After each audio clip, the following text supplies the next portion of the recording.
Hello, I'm Joel Blackford with Beth Hesed Sabbath Fellowship. Thank you for joining us. We're virtual only. The building is locked.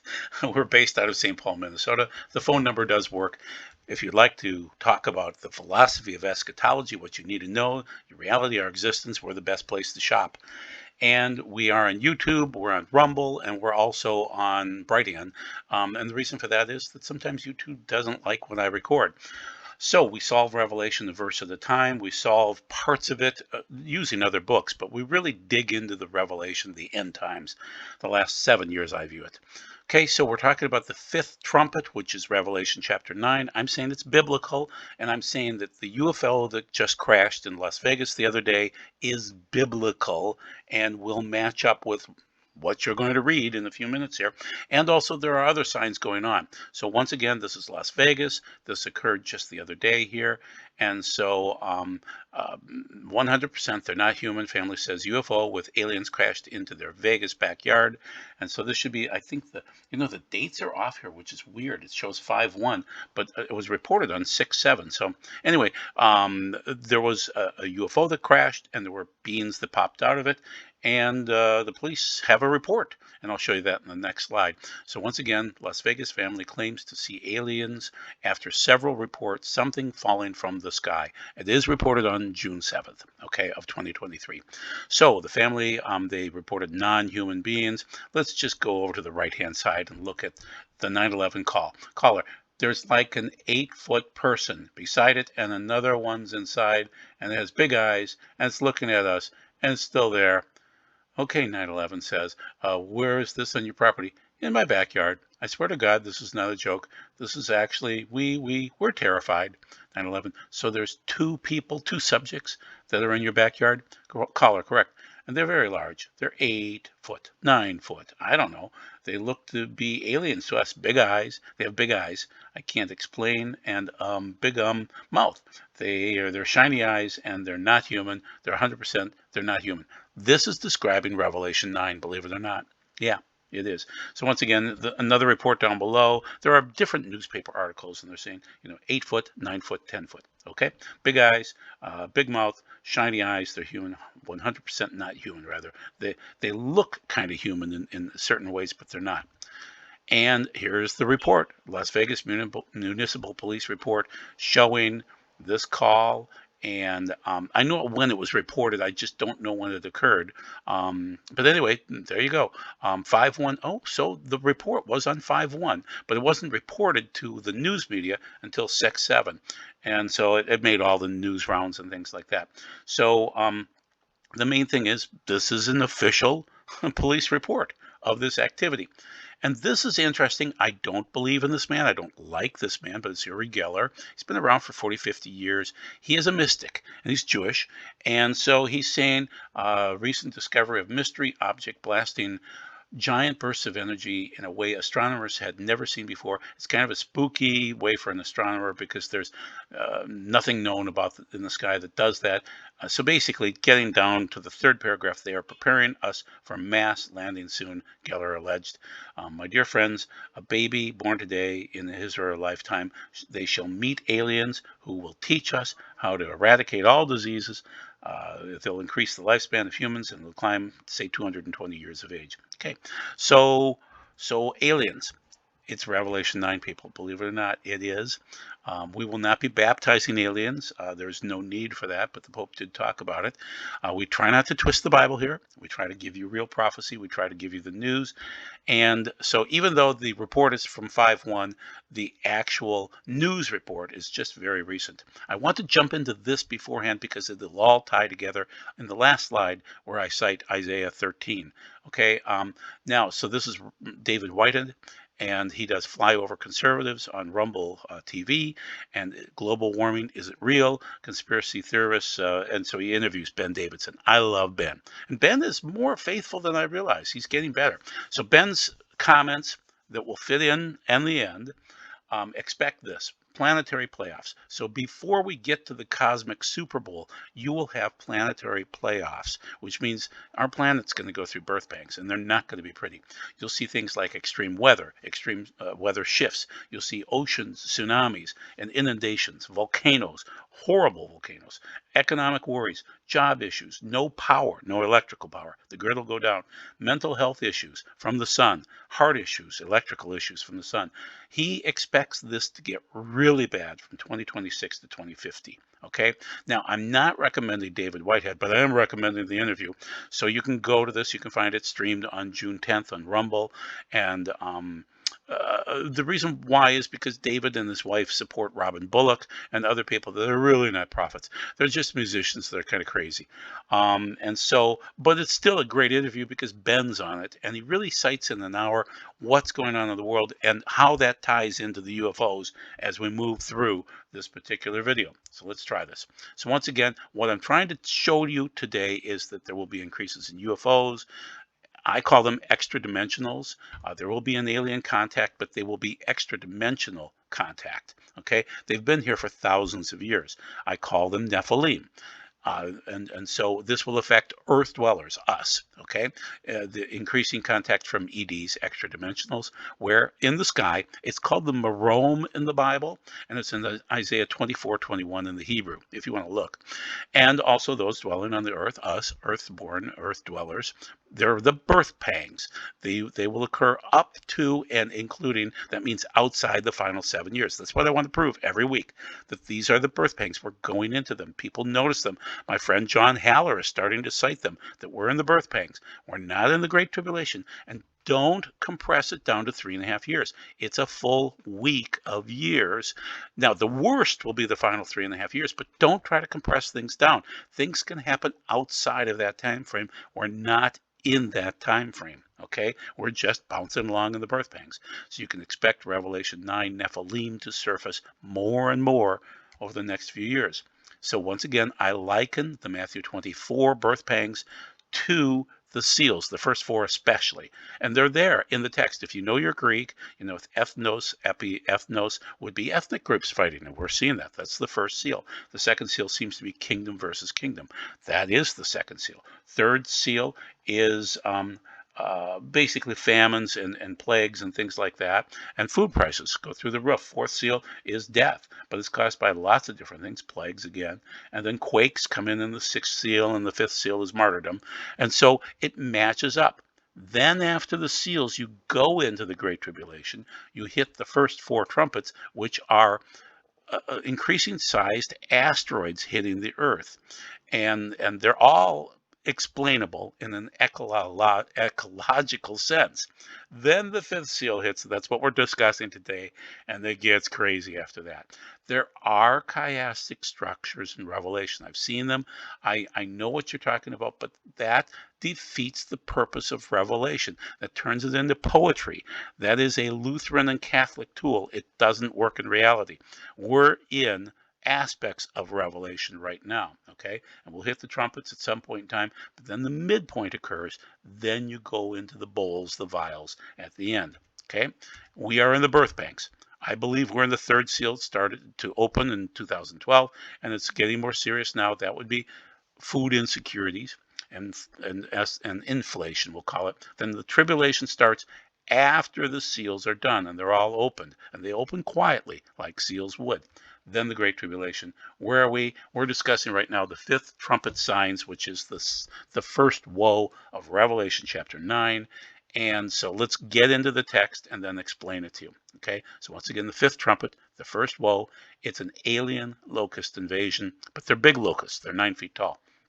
The fifth angel sounded the shofar, and I saw a star that had fallen out of heaven onto the earth, and he was given a key to the shaft leading down to the abyss, the Abysso, that's beneath us. He opened the shaft of the Abysso, and there went up smoke from the shaft like the smoke of a huge furnace. The sun was darkened, okay, so that's a little bit like the sixth seal also, and the sky too, and the smoke from the smoke. And if you're noticing the fires from Canada, that's the darkening, okay? Then out of the smoke onto the earth came the locusts, and they were given power. That's an exousia term, so they were given delegated power, basically from God.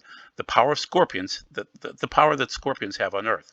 They were instructed not to harm the grass of the earth, nor any green plant or tree, but only the people who did not have the seal of God on their foreheads. So there's the mark of the beast the bad people take, or the people that really don't know any better. But then there's the seal of God, and that is exactly like Ezekiel 9:4. So go read that, okay? And then you'll learn more about the seal of God. The locusts were not allowed to kill them, only to inflict pain on them for 5 months. That's a time frame. And the pain they caused was like the pain of a scorpion sting. In those days, people will seek death. That's like suicide, but they will not find it. They will long to die, but death will elude them. That's Revelation 9:1-6. So we get an idea. The problem is these beings are huge. They're not little tiny locusts, like little ants biting on your toes. No, no, no, no, no. These locusts are 9 feet tall. I have two witnesses that came to me during the same week that I was re-recording, and they both said, I've seen this. They're 9 feet tall. Okay, so they're like 9 foot tall locusts that can walk over to you, pick you up, and sting you and cause you great pain. They look like horses. Horses are not little locust sized. They're not tiny. Horses would be big, like 9 foot tall horses, outfitted for battle. On their heads were like what appeared to be crowns of gold, and their faces were like human faces, and they had hair like woman's hair, and their teeth were like that of lions. And their chests were like iron breastplates, and the sound of their wings was like the roar of many horses and chariots rushing into battle. They had tails like those of scorpions, but they were big scorpion tails with stingers, and on their tails was the power to hurt people for 5 months. Once again, that time date stamp that's so critical. And then you'll see that they had a 12-foot tall king over the abyss, and those two people that came to me saw the king. He's 12 feet tall. He's the angel of the abyss, the Abysso, and his name in the Hebrew is Abaddon, and in our language, the Greek, destroyer. The first woe is past, so that's a time date stamp again there, okay? So you know that you're getting up close to the midpoint of the Great Tribulation. The first woe is past, but there are still two woes to come, and they will be delineated through Revelation 11:16, okay? So once again, we want to look at the verse. They had the king over them, the angel of the Abysso, whose name in Hebrew was Abaddon, and in our language, destroyer. And the first woe had passed, and there were still two woes to come. So there it is in the Greek, Abaddon, and it actually spells it out quite well in the red there. You can see Abaddon. And then Apollyon is, and it's kind of similar to a Greek god. So just keep that in mind. Very similar, Apollyon, Apollo, okay? And so that's the Greek term for it. And there is this likening to Greek gods. Just keep that in mind. Moving forward then, so this is from Doug Hamp, and this is Apollyon, the king of the abyss. Okay, Antichrist will be the progeny or incarnation of the ancient spirit Apollo. Numerous scholarly and classic works identify Apollyon as the god Apollo, the Greek deity of death and pestilence, and Webster's dictionary points out that Apollyon was a common variant of Apollo until recent history. So this is Tom Horn first quoted by Doug Hamp. Then moving back to Doug Hamp, Revelation 17:8 also ties the coming of Antichrist with Apollo, revealing that the beast shall ascend from the bottomless pit and enter him. The beast that thou sawest was and is not, and he shall ascend out of the bottomless pit and go into perdition. Apollyon and Apollo, it's a similar root in the Greek.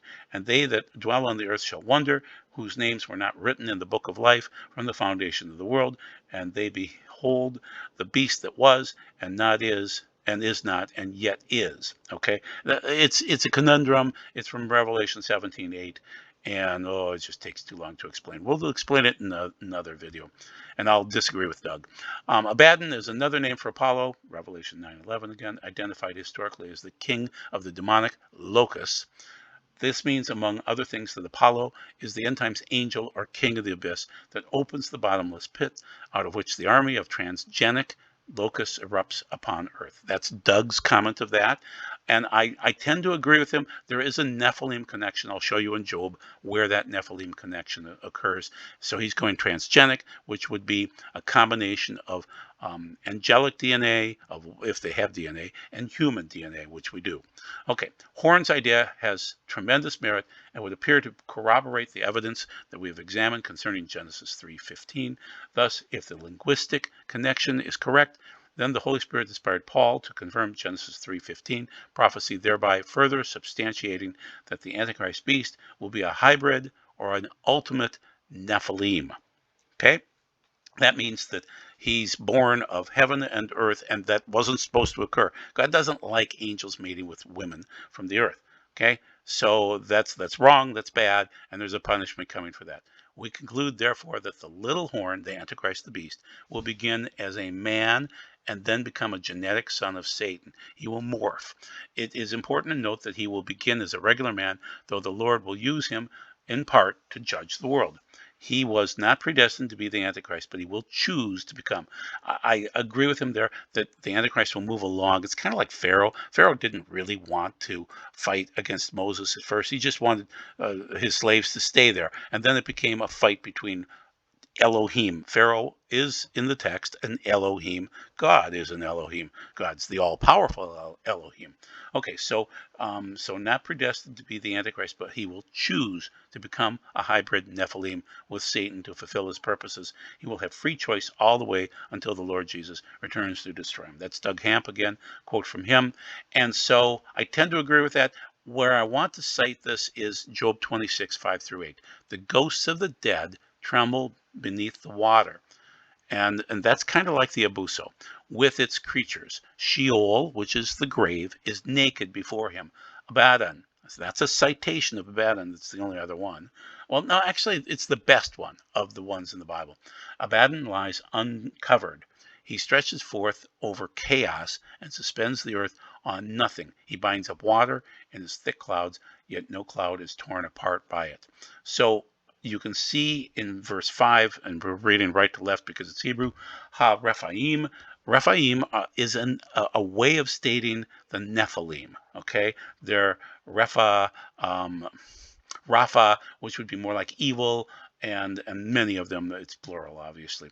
Okay, and then naked, a room, which is interesting, a Rome in this case. Sheol before him has no covering, destruction, Abaddon in the Hebrew. So there you go.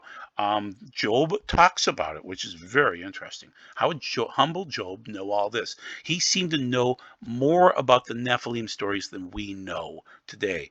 And thank goodness for Doug Hamp and other people that have brought these Nephilim stories to us. Mike Heiser died just recently, and he has brought those stories to us. I disagree at times with Heiser and Hamp, but I do cite when I agree with them and when they're really quite correct, when they, obviously were 10 years ahead of me.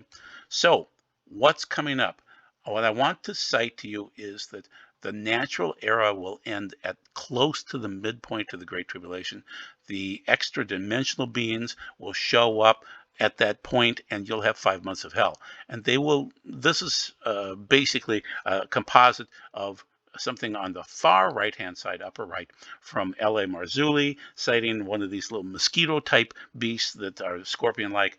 They're going to be huge, okay? More like what you see on the far left, which is a huge creature, 9 feet tall, standing with, say, what appears to be the Antichrist, and this hybrid creature next to him, a woman that isn't really a woman, from the extra dimensions, okay? And so different pictures of the beast, and so at least the artists have it more close to being correct. This Apollyon is a huge creature and probably will have horns on his head. Okay, so this is a friend of mine I've interviewed a few times over the years, named Rebecca Sterling. Her videos are under Skid Davidson on YouTube. And so the main thing is she had a 1999 vision. She correctly identified Barack Obama and his family, Pope Francis. She identified extra dimensionals, which I call Nephilim. She correctly identified the Antichrist. We talked about it. She wouldn't confirm or deny. I have a hunch on who it is, but I won't state it today. And then General Green seemed to kick things off in 2014, which is exactly when the United States said, let's start World War III in the Ukraine against Russia. And so it's interesting that General Green's funeral started that, and she cited that, she saw that in 1999. Okay, so the big scene in hers that relates to the fifth trumpet, so of course after the fourth trumpet, which is Wormwood, you will see 3 days of hell on earth. You'll see avalanches, blizzards, cyclones, droughts, earthquakes, epidemics, extreme heat, extreme cold, floods, hailstorms, ice storms, landslides, impacts from space, sinkholes, solar flares, tornadoes, tsunamis, volcanoes, wildfires. And you'll see extra dimensionals pop up, okay? And you'll see it in Rome at their stadium that looks like a toilet bowl. Okay, so I'm tying together Ben Davidson with Rebecca Sterling with what I'll read to you from Isaiah 13 in just a few minutes as we hit the last slide. So what I want you to be realizing is that you're going to see UFOs tied into horrible weather. I mean, the worst you've ever seen in your life. And you'll see the 666 pop up about that time. And then it'll take a little bit of time after that to implement the system, but they're building the databases right now. I'm watching them do that. So once again, getting back to this, the natural ends, the extra dimensional beings begin, and these are artist recreations of things, but I want you to kind of get an idea of what things look like. And once again, it's going to take 5 months. And once again, these are interesting pictures that kind of show things. I want you to liken them to being 9 feet tall, and the king would be 12 feet tall. Okay, and more pictures, and from John, kind of a picture of John writing the scroll, and then different recreations of this, and then I cite that it's getting close to the midpoint when this will occur, and then the 6th trumpet would start after that. Okay, so just so you're aware of it also, in terms of the earth and the players on the earth, you're going to have lots of bad people. Don't think it's only the Antichrist. It's also the false prophet. It's also Gog. He is buried in Israel. So the first 2 guys, the beast and the false prophet, are burned up. They're an Ola offering. And so they're called Therion too. Gog is completely different. Some people think it's Obama, and that he will rise factions against Israel because he hates Israel. There will also be the 12-foot tall king angel of the abyss. There will be the 9-foot tall horse-like locusts that pop up. There will be in the 6th trumpet, you'll see cavalry soldiers, 200 million of them.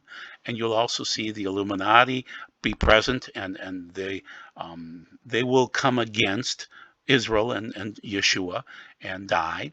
Then you'll also have to factor in the 10 big tech horns. Big tech will be a huge issue, and their databases as we move forward. Satan will be present. His fallen angels will be present. You'll see probably some shaggy goat demons and things like that. Disasters and poor people, they're just not going to figure it out. But there will be good people too. There will be the godly and the ungodly, but there will also be people in between. There will be the 144,000, the 2 witnesses. You'll see earthborn believers, and then the in-between ones. And so your job is to meet with those people and confirm that God is real and that they need faith. Okay, so here's Isaiah 13 that ties it all together. Howl, for the day of Adonai is at hand. Destruction coming from Shaddai. That's our all-sufficient God. That's how it describes him, as Shaddai. This is why every arm will hang limp. Everyone's courage will melt away. They will be gripped by panic, seized with pain and agony, writhing like a woman in labor, looking aghast at each other, faces aflame. Here comes the day of Adonai, full of cruelty, rage. And just so you can know, in the Greek, there are 2 different words that are used, and we're not appointed to wrath, but there are 2 words that are used, and they're both used in this case in the Septuagint, thimu and orge. So it's rage and hot fury, to desolate the earth and destroy the sinners in it. For the stars, the constellations of the sky, will no longer give their light. Do you see that? That is kind of what Ben Davidson is talking about, because as the earth shifts its polarity, we won't be viewing the same stars. We'll lose about 1/3 of our stars as the poles shift. Okay, and then the sun will go dark, and you've seen passages of that, whether it's chapter 6, the 6th seal in Revelation, or whether what we just read, where the sun goes dark when it rises, and the moon will no longer shine. That could be an eclipse. That could be lots of other things. I will punish the world for its evil and the wicked for their iniquity. I will end the arrogance of the proud and humble the insolence of the tyrants. I will make humans rarer than gold, scarcer than furs, pure gold. This is why I will make the heavens tremble, like Ben was talking about, and the earth will be shaken from its place.